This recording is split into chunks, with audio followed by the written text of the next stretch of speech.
साथ 80% एमएलए जुड़े हों, उससे बड़ा साथ क्या होगा। 80% एमएलए जिसका सपोर्ट कर रहे हो, उनका उसके बड़ा क्या साथ होगा। मुझे नहीं पता कि उन्होंने ये सवाल क्यों उठाया।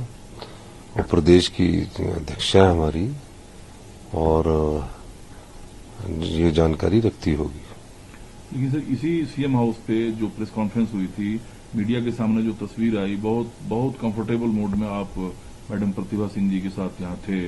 नहीं, वो हमेशा हमारा रोज सुबह हम मिलते भी है, शाम को भी मिलते हैं।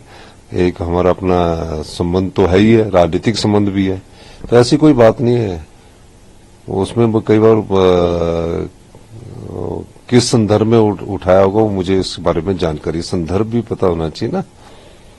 दूसरा, आपने कल खुद कहा कि कल 2 बार आपकी बात हुई विक्रमादित्य सिंह से, और सारी चीजें बहुत इजी वे में है। सरकार 5 साल पूरा करेगी और आप 5 साल मुख्यमंत्री रहेंगे। फिर ये सवाल मीडिया के सामने आती है कि विक्रमादित्य सिंह जी दिल्ली में हैं, वो भाजपा के नेताओं से मिल देखिए, विक्रमादित्य जी हमारे पीडब्ल्यूडी मिनिस्टर हैं। अब पीडब्ल्यूडी मिनिस्टर दिल्ली में क्यों नहीं हो सकते, और आज खबर आई कि वो राजस्थान के हैं। तो इस प्रकार की थोड़ा मीडिया भी बहुत हाइप करता है, तो इस दृष्टि से भी आपको देखना होगा कि मीडिया का बहुत हाइप हो जाता है। और हिमाचल की जो राजनीतिक संस्कृति रही है, वो अमूमन ऐसा रहा है कि विपक्ष के नेताओं के साथ भी अच्छे रिश्ते रहते हैं नेताओं के। तो विक्रमादित्य जी तो आपके पार्टी के ही हैं। सवाल इसलिए उठता है कि वो दिल्ली हैं, और उसमें ये जोड़ा जाता है कि वो भाजपा के नेताओं से मिल सकते हैं। देखिए, इस बारे में तो मैं कुछ नहीं कह सकता, लेकिन मैं ये कह सकता हूं कि वो हमारे पीडब्ल्यूडी मिनिस्टर है, और मुझे उन्होंने कहा कि मैं राजस्थान जा रहा हूं, मेरा कोई अपना व्यक्तिगत काम है। बस इतनी सी बात मैं आपको कहना चाहूंगा।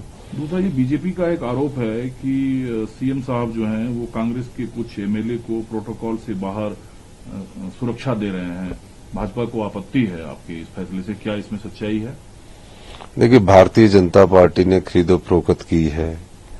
खरीदो फरोख्त से राज्यसभा में क्रॉस वोटिंग करवाई है।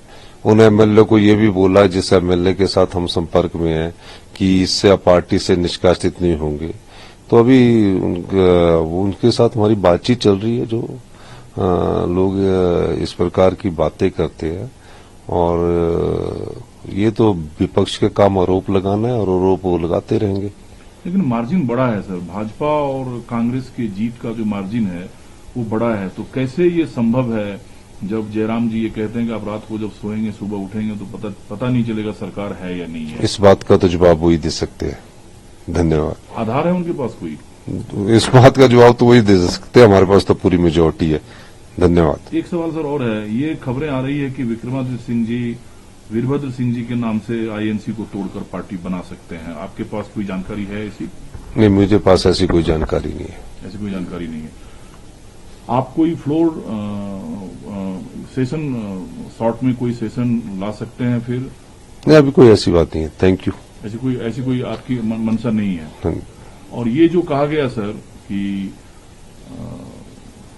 बीजेपी के मुकाबले कांग्रेस, क्योंकि आपके ऊपर जिम्मेदारी है, आप यहां मुख्यमंत्री हैं, 4 सीट है, जिताना है आपको, इंडिया अलायंस है, बीजेपी के मुकाबले कांग्रेस कमजोर है, ऐसा कुछ है? बीजेपी की तैयारी ज्यादा है आपसे? नहीं, ऐसी बात नहीं है।